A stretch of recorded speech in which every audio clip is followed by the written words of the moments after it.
मध्य प्रदेश में आज से बजट सत्र की शुरुआत हो रही है। इस दौरान साइकिल से विधानसभा जाएंगे कांग्रेस विधायक।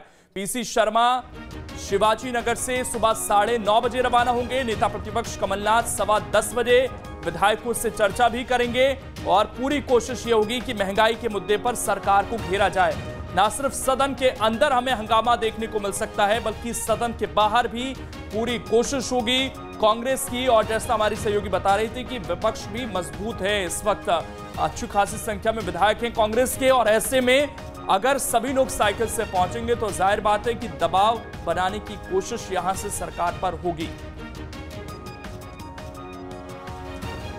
दीप्ति हमारे साथ लगातार जुड़ी हुई है, हमारी सहयोगी। दीप्ति, कांग्रेस के पास भी मौका है कि महंगाई को लेकर इससे पहले तमाम प्रदर्शन हुए, लेकिन जब सत्र होता है उस वक्त अगर कोई भी प्रदर्शन होता है तो वो सबसे ज्यादा सुर्खियों में रहता है। तो आज कांग्रेस के पास भी मौका है कि एकजुट होकर महंगाई के खिलाफ आवाज बुलंद की जा सके। बिल्कुल लोकेंद्र, कांग्रेस के पास मौका भी है और सबसे बड़ी बात यह है कि बजट सत्र है और इस समय जो महंगाई की स्थितियां हैं वो मध्य प्रदेश में काफ़ी ज़्यादा माना जा रहा है। बल्कि विपक्ष ने तो महंगा मध्य प्रदेश तक का नाम दे दिया है। तो महंगा मध्य प्रदेश की जो स्थितियां हैं वो निश्चित ही कहीं ना कहीं है। उसकी बड़ी वजह यह है कि पूरे देश में कहीं पेट्रोल 100 रुपये पार नहीं है, लेकिन मध्य प्रदेश के कुछ जिलों में पेट्रोल 100 रुपये पार है। तो ये अपने आप में जिस तरीके का टैक्सेशन है मध्य प्रदेश में, उससे आम आदमी को कहीं ना कहीं दिक्कत हो रही है। उसके चलते महंगाई का बहुत ज़्यादा पड़ रहा है। पेट्रोल डीजल पर टैक्स बहुत ज़्यादा है, इसके अलावा बिजली भी महंगी है। और जो सीजनल चीज़ें होती हैं, जो सब्जियां या फिर दूसरी चीज़ों को हम देखें, दालें, ये तो इन्फ्लेशन के चलते अपने आप महंगी हो जाती हैं। सबसे ज़्यादा जो फ़र्क पड़ता है वो पेट्रोल और डीजल की महंगाई पे पड़ता है। जब ये महंगाई ज़्यादा होती है तो ट्रांसपोर्टेशन महंगा होता है और लगभग ज़्यादातर सारी चीज़ों के रेट कहीं ना कहीं बढ़ जाते हैं।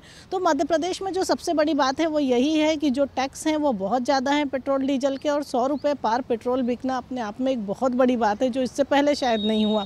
और रही बात विपक्ष की प्रदर्शन की, तो निश्चित ही विपक्ष में चाहे पहले मुख्यमंत्री शिवराज सिंह चौहान खुद एक बार साइकिल चलाकर जो है विधानसभा सत्र में पहुंचे थे जब पेट्रोल महंगा हो रहा था और केंद्र में यूपीए सरकार थी। और अब लगातार ये प्रैक्टिस जो है, जब से केंद्र में बीजेपी की सरकार आई है तब से मध्य प्रदेश में लगातार ये प्रैक्टिस कांग्रेस के द्वारा करी जाती रही है। हालांकि 1.5 साल कांग्रेस की सरकार थी, पर उस समय भी पेट्रोल और डीजल के टैक्सेस पे किसी तरह की कोई राहत नहीं थी। अगर हम ये कहें कि कांग्रेस अब सरकार को घेर रही है तो इसमें कोई शक नहीं कि कांग्रेस के समय भी किसी तरह के टैक्सेशन में कोई कमी नहीं थी। और अब बढ़ते बढ़ते हालात यहाँ तक आ गए हैं कि पेट्रोल 100 रुपये पार हो चुका है, वो भी सादा पेट्रोल मध्य प्रदेश के कुछ जिलों में। तो हालात तो निश्चित ही महंगाई को लेकर खराब है, लेकिन जो कांग्रेस है वो अपना विरोध जता रही है। और जिस तरीके से जो नंबर्स हैं विधायकों के, विपक्ष के विधायकों के, अगर वो सब के सब साइकिल से पहुँचते हैं तो निश्चित ही कहीं ना कहीं एक बड़ा विरोध दर्ज होगा मध्य प्रदेश सरकार के खिलाफ। क्योंकि आमतौर पर सरकार तेल की कीमतों को जो है अंतर्राष्ट्रीय बाजार से जोड़ देती है, लेकिन अंतर्राष्ट्रीय बाजार के साथ साथ कहीं ना कहीं मध्य प्रदेश सरकार के टैक्सेशन को लेकर कांग्रेस उनको घेरना चाहती है। बिल्कुल, कांग्रेस आज अगर सभी विधायक साइकिल से पहुंचते हैं तो सड़कों पर अलग ही नजारा देखने को मिल सकता है, क्योंकि तमाम जनप्रतिनिधि आज साइकिल पर सवार नजर आएंगे। आप बने रहिएगा दीप्ति, आपके पास लौटेंगे।